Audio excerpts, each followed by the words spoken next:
这只曾经席卷世界影史的水中猛兽，经典到至今还活跃在人们的视野里。本场乐高大师就是用万能的乐高复现经典的电影场景，选手们可以随意选择一部电影，搭建出让人看一眼就能脱口而出片名的一幕。当胡子老哥拿出这只鲨鱼，直接就能猜到他们选择的是斯皮尔伯格的经典惊悚片《大白鲨》。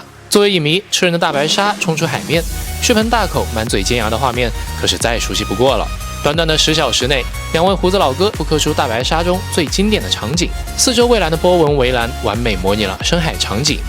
在海面之下的领域也是充斥着鱼群和藻类的点缀，而在动态视觉的效果设置上，倾斜的帆船桅杆和鲨鱼破海而出时嘴边玻璃砖做的小水花都显得创意十足。镜头拉近 ，Oh my god！ 洁白的獠牙搭配上粉红色的口腔内里，这也太有感觉了吧！作为石油钻井平台的工人，蔚蓝大海的守护者，头巾收藏大师大胡子组，请允许我对你说一句牛逼！但真正牛的还有这个黑帽胡子小人。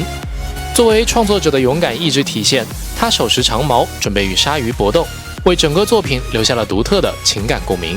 下一期，两个感人至深的经典爱情电影场景，一个在高楼，一个在船上，你们猜猜都是啥？假如你拥有无限的乐高零件，去复刻一部最经典的电影场景，你会怎么选？热血少年组会告诉你，他们将选择复活金刚，对，那个在帝国大厦楼顶为心爱女人打飞机的金刚。想法虽然无敌，但还得要兼顾自身的搭建能力。整个场景盘算下来，除了建筑熟悉些，星星和飞机他们之前都没有做过。尤其是金刚的形态，作为作品的重心，需要花费更多时间打磨。时间截止，让我们看看少年组的作品。为了致敬这部上映于1933年的黑白银幕作品，金刚采取了整体黑白灰加透明玻璃砖的颜色处理。抛出相关比例的问题，各处细节设置还是可圈可点的。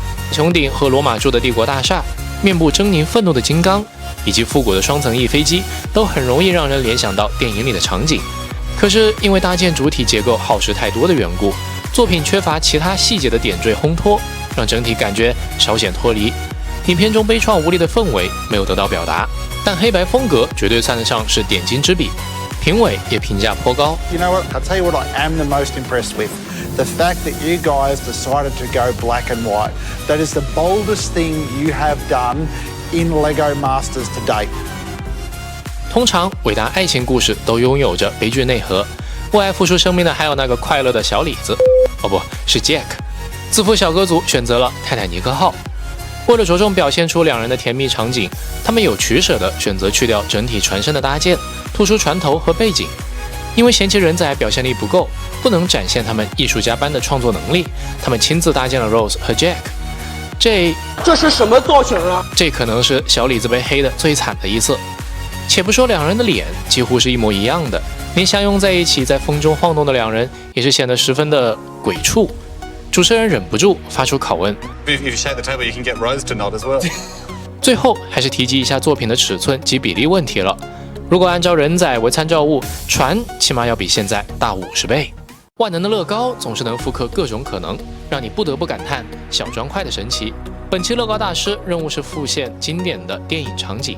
上一期看过了金刚、泰坦尼克号这些经典迫害单身狗的画面，接下来让我们走进驱魔人的做法现场。这个场景出自电影《驱魔人》，被鬼怪附身的女孩被捆在了卧室的床上，一旁的牧师正在为女孩举行驱魔仪式。整体略显零散的场景设置看起来无序混乱，放大了人的紧张感。夫妻组这次只使用了一个动力源来驱动2个运动装置，妙啊！来看看效果，一个是跑得飞快的牧师，本应是瞬间被邪灵拧断脖子的女孩，缓缓转动的头像了80岁的大爷。牧师也以一己之力将惊悚片变成了喜剧片。要我说，牧师完全没有必要做成动态的，也不一定要把人物的脸做出来，直接做成无脸人的感觉，给观众更多恐怖的留白，或许他们的作品会精彩得多。最终评委也是觉得作品本身感染力太弱，给出了一般的评价。在仅剩4组选手的局势下，这可能会让他们面临淘汰。